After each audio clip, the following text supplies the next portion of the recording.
Easy P S സിയുടെ പുതിയൊരു വീഡിയോയിലേക്ക് എല്ലാവർക്കും സ്വാഗതം. ഇന്നത്തെ വീഡിയോയിൽ ഞാൻ ഉൾപ്പെടുത്തിയിരിക്കുന്നത് റൊട്ടേഷൻ ചാർട്ട് എങ്ങനെ നിങ്ങൾ സ്വയം ഉണ്ടാക്കാം എന്നതിനെക്കുറിച്ചാണ്. അപ്പോൾ ഞാൻ ഇതിക്ക് മുമ്പ് ഒരു റൊട്ടേഷൻ ചാർട്ടിനെ കുറിച്ചുള്ള വീഡിയോ ഇട്ടിട്ടുണ്ടായിരുന്നു. അത് ഒത്തിരി പേരുടെ കമൻറ്റിൽ നിന്ന് എനിക്ക് മനസ്സിലാവുന്നത് അത് എണ്ണി നോക്കാൻ ഇപ്പോഴും പഠിച്ചിട്ടില്ല എന്നാണ്. അപ്പോൾ അതിനെക്കുറിച്ചാണ് ഞാൻ ഇന്നത്തെ വീഡിയോ ചെയ്യുന്നത്. അത് കൂടുതലും ഈസി ആയിട്ട് ആണ് ഞാൻ ഇതിൽ പറഞ്ഞിരിക്കുന്നത്. എങ്ങനെയാണ് ഏത് ഒരു ഉദ്യോഗാർത്ഥിക്കും എൻ്റെ ടേൺ എപ്പോഴാണ് എത്തുന്നത് എന്ന് മനസ്സിലാക്കുന്ന തരത്തിലാണ് ഞാൻ ഇന്നത്തെ വീഡിയോ ചെയ്തിരിക്കുന്നത്. വീഡിയോ സ്കിപ്പ് ചെയ്യാതെ അവസാനം വരെ കാണണം. ഡിഫറെൻ്റ് ഏബിൾ കാറ്റഗറിയെ എങ്ങനെയാണ് ഇതിൽ ഉൾപ്പെടുത്തിയിരിക്കുന്നത്. അതായത് റൊട്ടേഷൻ ചാർട്ടിൽ അവരെ ഉൾപ്പെടുത്തിയിട്ടില്ല, പക്ഷേ അവർ ഒഴിവുകൾ വരുമ്പോൾ എടുക്കുന്ന ഒരു രീതിയുണ്ട്. അതിനെക്കുറിച്ചും ഞാൻ ഇതിൽ പറയുന്നുണ്ട്. അപ്പോൾ അത് ലാസ്റ്റ് വരെ കാണുക. ഒരു റൊട്ടേഷൻ ചാർട്ട് എന്ന് പറഞ്ഞാൽ 100 വേക്കൻസികൾ അടങ്ങുന്ന ചാർട്ടാണ്. 100 വേക്കൻസിയാണ്. ഞാനിവിടെ പല കളറുകൾ കൊണ്ട് അടയാളപ്പെടുത്തിയിട്ടുണ്ട്. അത് ഞാൻ എന്താണെന്ന് പറയാം. അപ്പോൾ ഇതിൽ തന്നെ OC, ഞാൻ ഇതുവരെയുള്ള വീഡിയോയിൽ പറഞ്ഞിരുന്നത് OC എന്ന് പറഞ്ഞാൽ ഓപ്പൺ കാറ്റഗറി എന്നായിരുന്നു. ഓപ്പൺ കാറ്റഗറി അല്ല, ഓപ്പൺ കോമ്പറ്റീഷനാണ്. ഓപ്പൺ കോമ്പറ്റീഷൻ എന്ന് പറഞ്ഞാൽ ഓപ്പൺ ആയിട്ടുള്ള കോമ്പറ്റീഷൻ. അതിൽ ജനറലും സംവരണ വിഭാഗങ്ങളും പെടും. റിസർവേഷൻ കാറ്റഗറിയും ജനറൽ കാറ്റഗറിയും പെടും. അതാണ് ഓപ്പൺ കോമ്പറ്റീഷൻ. അപ്പോൾ മുൻപായിരുന്നെങ്കിൽ കഴിഞ്ഞ വർഷം വരെ ഓപ്പൺ കാറ്റഗറിയിൽ 50 ഓപ്പൺ കാറ്റഗറിന് 50% ആയിരുന്നു വിഭജിച്ചിരുന്നത്. പക്ഷേ ഇപ്പോൾ EWS എന്ന category, economically weaker session category വന്നപ്പോൾ ഈ 50-ൽ നിന്ന് 10 എടുത്ത് EWSന് കൊടുത്തു. ഓപ്പൺ കാറ്റഗറി ഓപ്പൺ കോമ്പറ്റീഷൻ 40% മാറ്റി. അപ്പോൾ ഒന്നാമത്തത് ഓപ്പൺ കോമ്പറ്റീഷൻ, രണ്ടാമത്തത് EBT, മൂന്നാമത്തത് അതായത് 1, 3, 5, 7, പിന്നെ 9 വരുന്ന സ്ഥലത്ത് EWS വന്നു. അതായത് EWS 10% മാറ്റി വെച്ചല്ലോ. അപ്പോൾ EWSൻ്റെ സ്ഥാനങ്ങൾ 9, 19, 29, 39, 49, 59, 69, 79, 89, 99 ഇത്രയും ഓപ്പൺ കോമ്പറ്റീഷനിൽ നിന്ന് പോയ ശതമാനങ്ങളാണ് ഈ EWSന് കിട്ടിയേക്കുന്നത്. അപ്പോൾ നമുക്ക് മൊത്തത്തിൽ ആദ്യം തന്നെ റിസർവേഷൻ എത്രയെന്ന് നോക്കാം. Open competition 40%, economically weaker section 10%, Ezhava Billava Thiyya 11%, മുസ്ലിം 10%, LC or AI Anglo Indian 4%, Vishwakarma 2, SIUC Nadar 2, Dheevara 2, Hindu Nadar 1, SCCC 2, schedule caste 8, schedule tribe 2. ഇത്രയുമാണ് റൊട്ടേഷൻ ചാർട്ടിൽ കൊടുത്തിരിക്കുന്ന റിസർവേഷൻസ്. പിന്നെ ഉള്ളത് DA കാറ്റഗറിയാണ്, ഡിഫറെൻ്റ് ഏബിൾ കാറ്റഗറി. അതിൽ low vision blind 1%, hearing ability disability 1%, locomotive disability 1%, multiple disability 1%. അങ്ങനെ 104 ആണ് ഇതിൻ്റെ ഒഴിവുകൾ പറഞ്ഞിരിക്കുന്നത്. അത് എങ്ങനെയാണെന്ന് ഞാനിത് ലാസ്റ്റ് പറയാം, എന്നാലാണ് നിങ്ങൾക്ക് മനസ്സിലാവുള്ളൂ. ഇപ്പം നമ്മൾക്ക് ഈ റൊട്ടേഷൻ ചാർട്ടിൻ്റെ ഒരു എക്സാമ്പിൾ നോക്കാം. ആദ്യമായിട്ട് വന്ന ഒരു റൊട്ടേഷൻ, അതായത് ആദ്യമായിട്ട് വന്ന എന്ന് പറയുമ്പോൾ ഇതിനു മുൻപ്, അതായത് ഈ കഴിഞ്ഞ് തീർന്ന LGSൽ റൊട്ടേഷൻ ചാർട്ട് മൊത്തം പേരെ എടുത്തു തീർന്നു. അതായത് ലിസ്റ്റിലുള്ളവരെ അല്ല ഉദ്ദേശിച്ചത്. ഈ റൊട്ടേഷൻ ചാർട്ടിൽ 100ഉം 104, അതായത് ഡിഫറെൻ്റ് ഏബിൾ കാറ്റഗറിയെയും പെടുത്തുമ്പോൾ 104 ഒഴിവുകളും തീർന്നു. ആ റൊട്ടേഷൻ ചാർട്ട് കംപ്ലീറ്റ് ആയി എന്ന് വിചാരിക്കുക. അങ്ങനെയാണെങ്കിൽ ഇപ്പോഴത്തെ LGSന് ഒന്നാമത്തെ OC തുടങ്ങിയാണ് എണ്ണണത്, അവരുടെ ടേൺ എണ്ണണത്.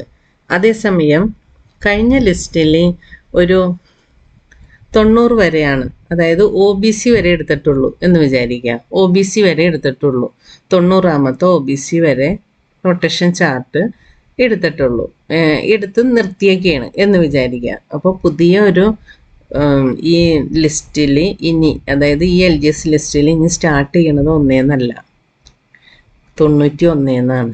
അപ്പോൾ 91 എന്താണ്? OC. അപ്പോൾ 91 OC വെച്ചിട്ടായിരിക്കും അത് കൗണ്ട് ചെയ്യണത്. അത് കഴിഞ്ഞ് 92 ST ആണ് വന്നത്. മനസ്സിലായോ? ഇവിടെ 1 എന്ന് പറഞ്ഞ് എണ്ണയാണെങ്കിൽ 2 ഇഴവ അല്ലെങ്കിൽ ബില്ലവ അല്ലെങ്കിൽ തീയാണ് വന്നത്. പക്ഷേ ഇവിടെ ഞാനൊരു എക്സാമ്പിൾ മാത്രം പറഞ്ഞതാണ് കേട്ടോ. 90 OBC വെച്ചാണ് കഴിഞ്ഞ ലിസ്റ്റിലെ റൊട്ടേഷൻ ചാർട്ട് നിർത്തിയിരിക്കുന്നതെന്ന് വിചാരിച്ചാൽ ഇപ്പോഴത്തെ ലിസ്റ്റ് തുടങ്ങുന്നത് 91 ഓപ്പൺ കോമ്പറ്റീഷൻ വെച്ചായിരിക്കും. അടുത്തത് 92, 93 അങ്ങനെ തീർന്നു കഴിയുമ്പോൾ വീണ്ടും 1 തുടങ്ങും ഈ ചാർട്ട്. ഞാനിപ്പോൾ എക്സാമ്പിളിന് വേണ്ടിയിട്ടാണ് കേട്ടോ, നിങ്ങൾക്കൊരു ഡെമോൺസ്ട്രേഷന് വേണ്ടിയിട്ട് മാത്രം ഇപ്പോൾ ലൈവ് ഇപ്പോൾ LGSൻ്റെ തിരുവനന്തപുരത്ത് റാങ്ക് ലിസ്റ്റ് ഒന്ന് നോക്കുക. ഒന്നാമതായി ഓപ്പൺ കോമ്പറ്റീഷനിൽ ആരായിരിക്കും കയറുന്നത്? 1ാം റാങ്കുകാരൻ തന്നെ കയറും. അതായത് അത് ഓപ്പൺ കോമ്പറ്റീഷൻ കാറ്റഗറിയിലുള്ളതാണ്. മനസ്സിലായില്ലേ? അത് നമുക്കൊരു കുഴപ്പമില്ല. ഇനി അടുത്തതൊന്ന് നോക്കാം. 2ാം റാങ്കുകാരനായിട്ട് ഈഴവ കാറ്റഗറിയിൽ വന്നിട്ടുണ്ട്. അദ്ദേഹം എക്സ് സർവീസ്മെന്നിൻ്റെ വെയിറ്റേജ് കിട്ടിയിട്ടുണ്ട്. അപ്പോൾ ഈ ഈഴവ കാറ്റഗറിയിൽ 2ാമത് കിടക്കുന്നത് ആരാണ്? ശ്യാംലാലാണ്. അപ്പോൾ നമ്മൾക്ക് റൊട്ടേഷൻ ചാർട്ടിൽ ആദ്യത്തെ ഓപ്പൺ കോമ്പറ്റീഷൻ കഴിഞ്ഞ് 2ാമത് കിടക്കുന്നത് ബില്ലവ, ഈഴവ അല്ലെങ്കിൽ ബില്ലവ അല്ലെങ്കിൽ തീയ. ഈ 3 കാറ്റഗറിയിൽ ആരാണോ ആദ്യം വന്നത് അയാൾക്ക് കിട്ടും. അപ്പോൾ ഇവിടെ വന്നേക്കുന്നത് ഈഴവയാണ്. അപ്പോൾ ഈ ശ്യാംലാലിന് രണ്ടാമത്തെ സ്ഥാനമായിട്ട് കിട്ടും. ഞാൻ കാണിച്ചു തരാം. കേട്ടോ, ഈ 2ാമത്തെ റൊട്ടേഷനിൽ ശ്യാംലാലിന് കിട്ടും. അപ്പോൾ 1ഉം 2ഉം കറക്റ്റായിട്ട് തന്നെ കിട്ടും. ഇനി അടുത്ത ആ രീതി ഞാൻ കാണിച്ചു തരാം. അതായത് ഇനി ഇപ്പം 3ാം റാങ്കുകാരൻ ആരാന്ന് നോക്കാം. ആതിര സുരേഷ് 85 മാർക്ക്, വെയിറ്റേജ് ഒന്നുമില്ല, 85 മാർക്ക് തന്നെ. കാറ്റഗറി വൈസ് നോക്കുമ്പോൾ വിശ്വകർമ്മ, കരുവാൻ. അപ്പോൾ വിശ്വകർമ്മ 3ാമത്തെ റാങ്ക് വിശ്വകർമ്മക്കാരിയാണ്. അപ്പോൾ നമുക്ക് നോക്കാം ഏതാണ് കിട്ടണേന്ന് നോക്കാം. 3ാമത്തത് ആതിര സുരേഷ് വിശ്വകർമ്മ ആണ്. പക്ഷേ നമ്മൾക്ക് ഓപ്പൺ കോമ്പറ്റീഷനാണ് റൊട്ടേഷനിൽ 3ാമത്തത് വരുന്നത്. അപ്പോൾ വിശ്വകർമ്മ എന്നുള്ള ആ ഉദ്യോഗാർത്ഥി ഓപ്പൺ കോമ്പറ്റീഷൻ വഴി കയറിപ്പോവും. മനസ്സിലായോ? അപ്പോൾ അവരുടെ കാറ്റഗറി വരണ്ട. ഈ റൊട്ടേഷനിൽ എങ്ങനെയാണോ കിടക്കുന്നത്, അപ്പോൾ ഓപ്പൺ കാറ്റഗറിയാണ് 3ാമത്തത്. അപ്പോൾ ഈ വിശ്വകർമ്മക്കാരി ഓപ്പൺ കാറ്റഗറി ആയിട്ട് കയറിപ്പോവും. ഇനി അടുത്ത റൊട്ടേഷനിൽ ആരുടെ ടേണാണ്? SC ആണ്. 4ാമത്തെ റൊട്ടേഷനിൽ SC ഷെഡ്യൂൾ കാസ്റ്റിൻ്റെ ടേണാണ്. അപ്പം നമ്മൾക്ക് അടുത്ത ടേൺസ് ഷെഡ്യൂൾ കാസ്റ്റ് എവിടെ കിടക്കണമെന്ന് നമുക്ക് നോക്കാം. അപ്പം 4ാമതായിട്ട് കയറി പോണത് ആരാണ്? SC ആണ്. അപ്പം നമുക്ക് റാങ്ക് ലിസ്റ്റിൽ SC എവിടെ കിടക്കണമെന്ന് നോക്കാം. ഇവിടെ ഇല്ല, ഈ പേജിൽ SC ഇല്ല. കണ്ടോ? 22ാമത് അക്ഷയ് P, SC പുലയ. ഈ 22ാംകാരനാണ് 4ാമതായിട്ട് റാങ്ക് ലിസ്റ്റിൽ നിന്ന് കയറിപ്പോണത്. മനസ്സിലായോ? അതായത് 4ാമത്തത് SC ടേൺ ആണ്. അപ്പോൾ SC ഉള്ള ആളാണ് കയറിപ്പോവുള്ളൂ. അപ്പോൾ SC ആരാണ്? 1ാമത്തെ പേജിലൊന്നുമില്ല, 21 വരെ SC ആരുമില്ല. അപ്പോൾ 22ാമത്തെ SC അക്ഷയ് P കയറിപ്പോവും. മനസ്സിലായോ? അങ്ങനെയാണ് ഇതിൻ്റെ. അതായത് ഇപ്പം 4ാമത് കിടക്കുന്ന ആൾ 4ാമത് തന്നെ കയറിപ്പോണമെന്നില്ല. അതായത് 10ാമത്തെ റാങ്ക്, എൻ്റെ റാങ്ക് നമ്പർ 10ആണ്. ഞാൻ അപ്പോൾ ഇത് ഒഴിവുകൾ വരുമ്പോൾ 10ാമത്തെ ഒഴിവിലേക്ക് ഞാൻ കയറിപ്പോകും എന്നുള്ളതില്ല. ഈ കാറ്റഗറി വൈസിലാണ് കയറിപ്പോകുന്നത്. മനസ്സിലായോ? മനസ്സിലാത്തവർക്ക് ഒന്നും കൂടി ഉദാഹരണം ഞാൻ കാണിച്ചു തരാം. അടുത്ത കാറ്റഗറി SC കഴിഞ്ഞിട്ട് അടുത്ത കാറ്റഗറി ഓപ്പൺ കോമ്പറ്റീഷനാണ്. അപ്പോൾ ഓപ്പൺ കോമ്പറ്റീഷൻ എങ്ങനെ കയറിപ്പോകാൻ നോക്കാം. അടുത്തത് ഓപ്പൺ കോമ്പറ്റീഷനായിട്ട് കയറി പോകാൻ പോണത് 4ാം റാങ്കുകാരിയാണ്. കണ്ടോ, ഓപ്പൺ കോമ്പറ്റീഷനായിട്ട് കയറാൻ, അതായത് 3 വരെ കയറിപ്പോയി. 4ാമത്തത് നമ്മൾ 22ാം റാങ്കുകാരിയാണ് കയറിപ്പോയത്. എത്രാമതായിട്ട്? 4ാമതായിട്ട് കയറിപ്പോയത് 22ാം റാങ്കുകാരിയാണ് കയറിപ്പോയത്. ഇനി 5ാം റാങ്കുകാരിയായിട്ട് കയറുന്നത് ആരാണ്? ഈ 4ാം സ്ഥാനത്ത് കിടക്കുന്ന ആരാണ്? മുബീന LS, മുസ്ലിം. അപ്പം ഈ മുസ്ലിം ഏത് ഓപ്പൺ കോമ്പറ്റീഷൻ വഴി കയറിപ്പോയി. അപ്പോൾ ഇനി അതായത് ഓരോ ടേണിൽ, അതായത് മുസ്ലിമിൻ്റെ ടേൺ വരുമ്പോൾ അടുത്ത മുസ്ലിം കയറിപ്പോവും. അതാണ് ഞാൻ പറഞ്ഞത്, OC വഴിയും കയറി പോകാം, സംവരണം വഴി, റിസർവേഷൻ വഴിയും ഈ കാറ്റഗറിക്കാർക്ക് കയറിപ്പോകാം എന്ന് പറഞ്ഞത് അങ്ങനെയാണ്. ഇനി അടുത്തത് നോക്കിയേ. അടുത്തത് 6ാമത്തെ ടേൺ ആർക്കാണ്? മുസ്ലിമിനാണ് കിട്ടിയേക്കണത്. കണ്ടോ, 6ാമത്തെ ടേൺ മുസ്ലിമിന്. ഈ ആറാമത്തെ സ്ഥാനാർത്ഥിയായിട്ട് ആരാണ് കയറിപ്പോണേന്ന് നോക്കാം. 5ാമതായിട്ട് ഓപ്പൺ കോമ്പറ്റീഷനിൽ ഈ മുബീന കയറിപ്പോയി, മുസ്ലിം. അപ്പോൾ അത് ഓപ്പൺ കോമ്പറ്റീഷനിൽ പോയതാണ്. അടുത്ത ടേൺ വന്നേക്കണ മുസ്ലിമിനാണ്. അപ്പോൾ അത് ആ മുസ്ലിമിൽ നിന്ന് തന്നെ ഏത് റിസർവേഷനാണോ ടേൺ വന്നത് ആ റിസർവേഷൻ തന്നെ കയറിപ്പോകും. അപ്പോൾ ഇവിടെ നിന്ന് ഒരു മുസ്ലിം കയറിപ്പോയതുകൊണ്ട് അടുത്ത മുസ്ലിമിനാണ് അടുത്ത ചാൻസ്. അതേതാന്ന് നോക്കാം.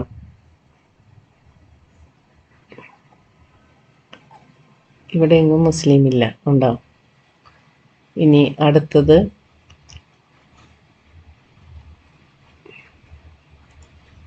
അടുത്ത മുസ്ലിം കയറുന്നത് കണ്ടോ, 39ാമത്തെ, ഇവിടെ ഒന്നും ഇല്ലല്ലോ, ഇല്ല, 39ാമത്തെ സെമീന ആറാണ് 7ാമതായിട്ട് കയറി പോകാൻ പോണത്.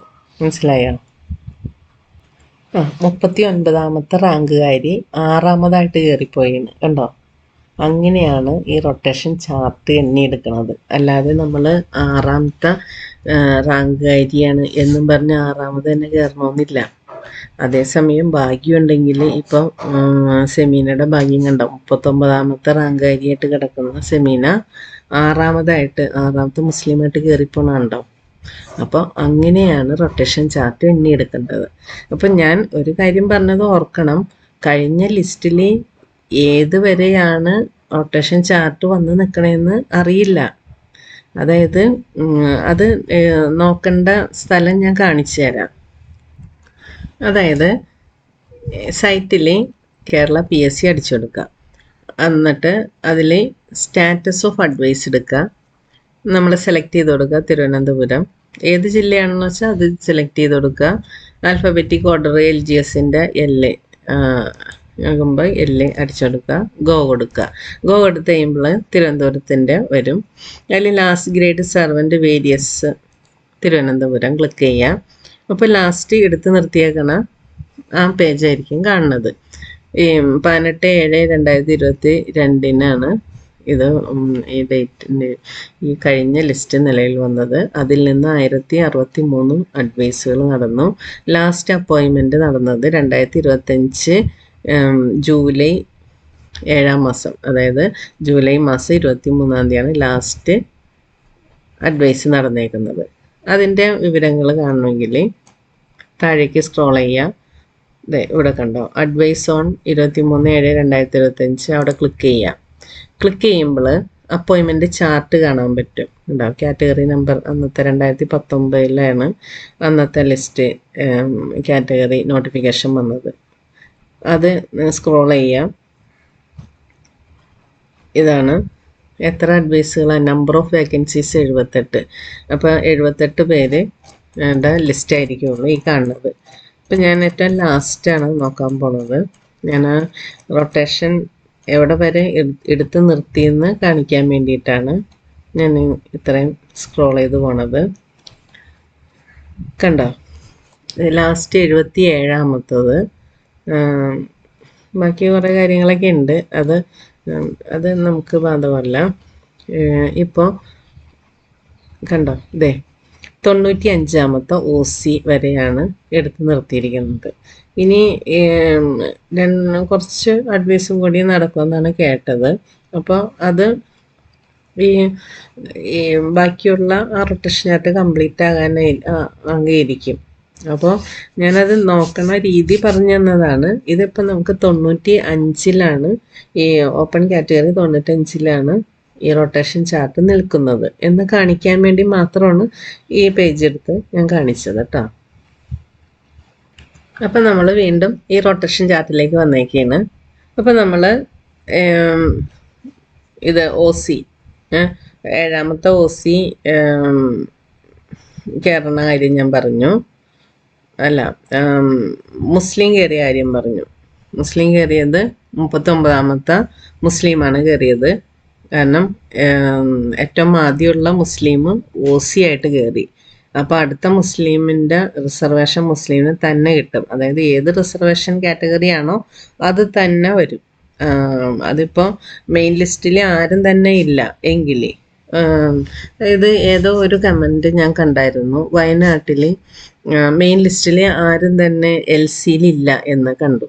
അപ്പോൾ എന്താ ചെയ്യണമെന്ന് വെച്ചാൽ സപ്ലിമെൻ്ററി ലിസ്റ്റിൽ നിന്ന് എടുക്കും.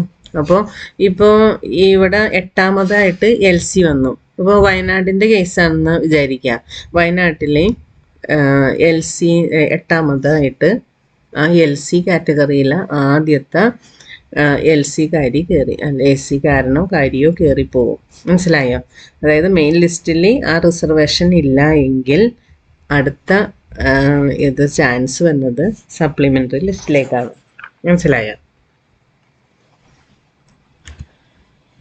അതായത് മെയിൻ ലിസ്റ്റിൽ ആളില്ലാതിരിക്കുമ്പോൾ മാത്രം വർക്ക് ചെയ്യുന്ന ലിസ്റ്റാണ് സപ്ലിമെൻ്ററി ലിസ്റ്റ്.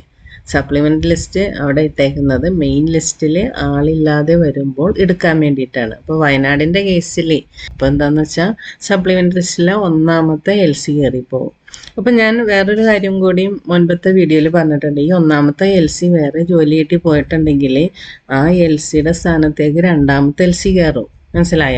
പക്ഷേ വേറൊരു കണ്ടീഷൻ ഉണ്ട്. ഈ 1ാമത്തെ LCക്ക് ജോലി വേണ്ട എന്ന് റീലിംഗ്വിഷ്മെൻറ്റ് കൊടുക്കണം. എന്നാൽ മാത്രമേ അടുത്ത LCക്ക് ആ 1ാമതായിട്ട് 2ാമത്തെ LC കയറാൻ പറ്റുള്ളൂ. മനസ്സിലായോ? അല്ല എങ്കിൽ ഈ 1ാമത്തെ LCക്ക് അഡ്വൈസ് പോകും, 30 ദിവസത്തിനുള്ളിൽ ജോയിൻ ചെയ്യണം എന്ന് പറഞ്ഞ് 30 ദിവസം കഴിഞ്ഞിട്ടും ജോയിൻ ചെയ്തില്ല. അപ്പോൾ വീണ്ടും ഒരു 15 ദിവസം കൂടി കൊടുക്കും. 15 ദിവസത്തിനുള്ളിൽ ജോയിൻ ചെയ്യണം. അപ്പോൾ 15 ദിവസം കഴിഞ്ഞിട്ട് ജോയിൻ ചെയ്തിട്ടില്ല, അപ്പോഴെന്താണ്, പിന്നെ ജോയിൻ ചെയ്തിട്ടില്ല, നോൺ ജോയിനിങ്, അതായത് NJD നോൺ ജോയിനിങ് ഡ്യൂട്ടി എന്ന് പറയുന്ന ആ ഒരു ഇതായിട്ട് മാറും. അപ്പോൾ ഈ ഒരു പോസ്റ്റ് NJD ആയിട്ട് വന്നതിന് 3 മാസം പിടിക്കും. അപ്പോൾ ആ പോസ്റ്റ് അടുത്ത ആൾക്ക് കിട്ടണമെങ്കിൽ 3 മാസം വെയിറ്റ് ചെയ്യണം. അപ്പോൾ അതൊന്നും ഇല്ലാതിരിക്കാൻ വേണ്ടിയിട്ടാണ് നിങ്ങൾക്ക് മുന്നിലുള്ള ഏത് റിസർവേഷൻ ആയിക്കോട്ടെ ആ റിസർവേഷനിൽ, ഇപ്പോൾ ഓപ്പൺ കാറ്റഗറി ആയാലും നിങ്ങൾക്ക് മുന്നിലുള്ള ആൾക്കാർ റിസർവേഷൻ ബേസ് അല്ല, ഓപ്പൺ ജനറൽ ആയാലും നിങ്ങൾ ഒന്ന് അന്വേഷിക്കുക, വേറെ ജോലി കിട്ടി പോയിട്ടുണ്ടോ ഇല്ലയോ, അങ്ങനെയാണെങ്കിൽ ഒന്ന് ഡിലീഷൻ എഴുതി തരുമോ എന്നും പറഞ്ഞു അതിൻ്റെ ഫോർമാലിറ്റീസൊക്കെ ഞാൻ ആ വീഡിയോയിൽ ഇട്ടിട്ടുണ്ട്. അതുപോലെയൊക്കെ ചെയ്ത് PSC ഓഫീസിൽ കൊടുത്താൽ ആ സ്ഥാനം നിങ്ങൾക്ക് കിട്ടും. ഓക്കെ, മനസ്സിലായി എന്ന് കരുതുന്നു. അപ്പം അതുപോലെയാണ് ഈ റൊട്ടേഷൻ ചാർട്ട് മൊത്തം എണ്ണി തീർക്കുന്നത്. മനസ്സിലായ? ഈ റൊട്ടേഷൻ ചാർട്ട് മൊത്തം എണ്ണി തീർക്കുന്നത്. ഇപ്പോൾ ഞാൻ ഓരോന്ന് 100 വരെ പറഞ്ഞു കഴിയുമ്പോഴേക്കും ഈ വീഡിയോ മണിക്കൂറുകൾക്ക് അപ്പുറം കഴിഞ്ഞു പോകും. അപ്പോൾ അതുകൊണ്ടാണ് ഞാനത് പറയാത്തത്. നിങ്ങൾക്ക് മനസ്സിലായെന്ന് കരുതാണ്. OC ഓപ്പൺ കോമ്പറ്റീഷൻ, അത് കഴിഞ്ഞിട്ട് EBT, അത് കഴിഞ്ഞ് ഓപ്പൺ കോമ്പറ്റീഷൻ, അതിന് SCയുടെ കാര്യമൊക്കെ ഞാൻ പറഞ്ഞു. SC എന്നല്ല, ഏത് റിസർവേഷൻ്റെ കാര്യം ഞാൻ പറഞ്ഞില്ലേ, മെയിൻ ലിസ്റ്റിൽ ഇല്ല എങ്കിൽ അത് സപ്ലിമെൻ്റ് ലിസ്റ്റിൽ നിന്ന് വരും. ഇല്ല, ഇത് മെയിൻ ലിസ്റ്റിൽ OC വഴി കയറിപ്പോയാണെങ്കിൽ അടുത്ത EBT അല്ലെങ്കിൽ അടുത്ത റിസർവേഷൻ ഏതാണ് ഇനി ചിലപ്പോൾ ഒരു 30-40 കഴിഞ്ഞിട്ടായിരിക്കും. അപ്പോൾ ആ അത്രയും അകലെ കിടക്കുന്ന ആൾ വേഗം കയറിപ്പോവും. അപ്പോൾ അങ്ങനെയൊക്കെ ഭയങ്കര ഒരു മാജിക്കാണ് ഈ റൊട്ടേഷൻ ചാർട്ട് എന്ന് പറഞ്ഞാൽ. അപ്പോൾ അത് നിങ്ങൾ ഇപ്പോഴേ പഠിച്ചിരിക്കണം. ഈ റൊട്ടേഷൻ ചാർട്ട് നോക്കി വേണം നിങ്ങൾ നിങ്ങളുടെ സ്ഥാനം നിർണ്ണയിക്കാനായിട്ട്. അപ്പം മനസ്സിലായെന്ന് കരുതുന്നു. ഇനി ഞാൻ ഡിഫറെൻ്റ് ടേബിൾ കാറ്റഗറിയുടെ കാര്യം പറയാൻ പോയാണ്. ഇനി 38 ഒഴിവുകൾ ഉണ്ടെന്ന് വിചാരിക്കുക. 38 ഒഴിവുകൾ ഉണ്ടെന്ന് വിചാരിക്കുക. അതിലെ ഒന്നാമത്തെ ഒഴിവ് 26ാമത്തെ ഒഴിവ്. അതിൽ ഒന്നാമത്തെ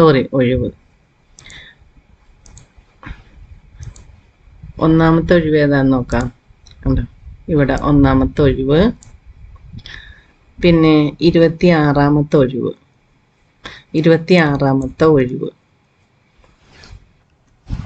അതിലെ ഒന്നാമത്തെ ഒഴിവ് 26ാമത്തെ ഒഴിവും DA കാറ്റഗറിക്ക് പോകും. 36 ഒഴിവിൽ 2 ഒഴിവുകൾ ഒന്നാമത്തെ റാങ്കും 26ാമത്തെ റാങ്കും DA കാറ്റഗറിക്ക് പോകും, ഡിഫറെൻ്റ് ഏബിൾ കാറ്റഗറിക്ക് പോകും. അപ്പോൾ ബാക്കി എത്രയുണ്ട്? 36 റൊട്ടേഷൻ കംപ്ലീറ്റ് ആക്കും. അതായത് 36 റൊട്ടേഷൻ അല്ല, ഒന്നാമത്തെയും 26ാമത്തെയും DA കാറ്റഗറിക്ക് പോയാൽ ബാക്കി 36 ഒഴിവുകൾ റൊട്ടേഷൻ കംപ്ലീറ്റ് ആയിട്ട് നിൽക്കും. ഇനി അടുത്ത പുതിയ 15 ഒഴിവുകൾ വന്നെന്ന് വിചാരിക്കുക. പുതിയ 15 ഒഴിവുകൾ വന്നാൽ 51ാമതായിട്ടുള്ളത് ആയിട്ട് DA കാറ്റഗറിക്ക് വരും. 51ാമത്തെ ടേണ് DA കാറ്റഗറിക്കാണ് ഉള്ളത്, നീക്കപ്പെട്ടിട്ടുള്ളത് 51ാമത്തത്. അപ്പോൾ ഒന്നുകൂടി പറയാം, 1ാമത്തത്, 26ാമത്തത്, 51ാമത്തത്. പിന്നെ അടുത്തത് ഇനി 104 വരെയുള്ള ഒഴിവുകൾ വരുന്ന സമയത്ത് 100 വരെയുള്ള ചാർട്ട് കംപ്ലീറ്റ് ആകുകയുള്ളൂ. അതായത് 100 പേരുടെ റൊട്ടേഷനാണ് എങ്കിലും ഈ DA കാറ്റഗറിയും കൂടി ഉൾപ്പെടുത്തുമ്പോൾ 104 ഒഴിവുകൾ വരുമ്പോഴാണ് ഒരു റൊട്ടേഷൻ കംപ്ലീറ്റ് ആണത്. അപ്പോൾ 1ാമത്തെയും 26ാമത്തെയും 51ാമത്തെയും അടുത്തത് 76ാമത്തെയും സ്ഥാനം ആർക്കുള്ളതാണ്? DA കാറ്റഗറിക്ക്. അപ്പോൾ ഈ സ്ഥാനത്തുള്ളവരോ എന്ന് ചോദിക്കും. അതിനാണ് 104 ഒഴിവുകൾ വരുമ്പോഴുള്ള കാര്യമാണ് ഈ പറഞ്ഞിരിക്കുന്നത്. ആദ്യത്തെ 104 ഒഴിവുകൾ ഒരു ബൾക്കായിട്ട് വന്നോന്നില്ല. കുറച്ച് ഒഴിവുകൾ, അതായത് 38 ഒഴിവുകളുടെ ഒരു ടേൺ വരും. 38 ഒഴിവുകൾ വരുമ്പോൾ കുറേ ഒഴിവുകളുണ്ടെങ്കിൽ ആദ്യത്തെ 38 ഒഴിവുകളാക്കും.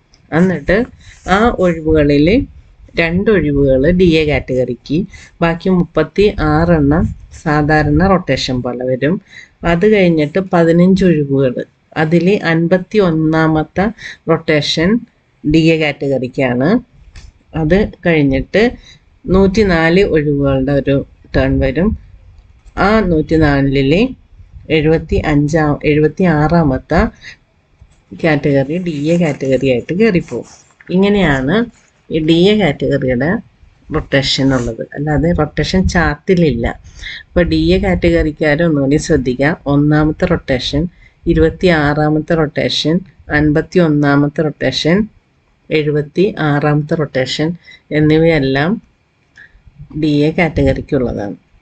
അപ്പോൾ ഇത്രയും കാര്യങ്ങൾ നിങ്ങൾ റിപ്പീറ്റ് ചെയ്ത് ഈ വീഡിയോ കണ്ട് നിങ്ങൾ റൊട്ടേഷൻ ചാർട്ട് ആദ്യം തന്നെ സൈറ്റിൽ നിന്ന് ഡൗൺലോഡ് ചെയ്തിട്ട് പ്രിൻ്റ് ചെയ്ത് നിങ്ങളുടെ കയ്യിലുണ്ടാകണം. റൊട്ടേഷൻ ചാർട്ട് വേണം, പിന്നെ റാങ്ക് ലിസ്റ്റ് വേണം.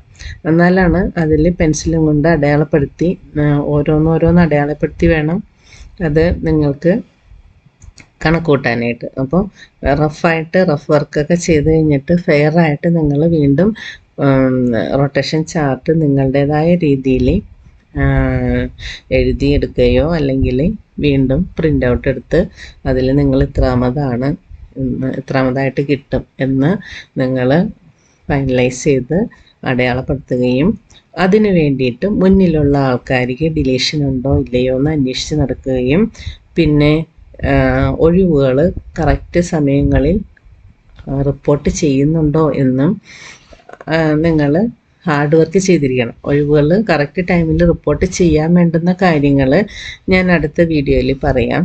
അത് RTI എങ്ങനെയാണ് ഉണ്ടാക്കുന്നതെന്നും RTI അതിൻ്റെ രീതി, എഴുതേണ്ട രീതികളും എല്ലാം അടുത്ത വീഡിയോയിൽ ഞാൻ പറയുന്നതാണ്. അപ്പോൾ ഇത് ഇത്തിരി ലെങ്തിയായ വീഡിയോ ആയി പോയി, എന്നാലും സാരമില്ല, നിങ്ങൾക്ക് നിങ്ങളുടെ കൺഫ്യൂഷൻ എല്ലാം തീർക്കാൻ പറ്റിയെന്നാണ് എൻ്റെ വിശ്വാസം. അപ്പോൾ മറ്റൊരു വീഡിയോ ആയിട്ട് വേഗം തന്നെ വരാം. Thank you for watching.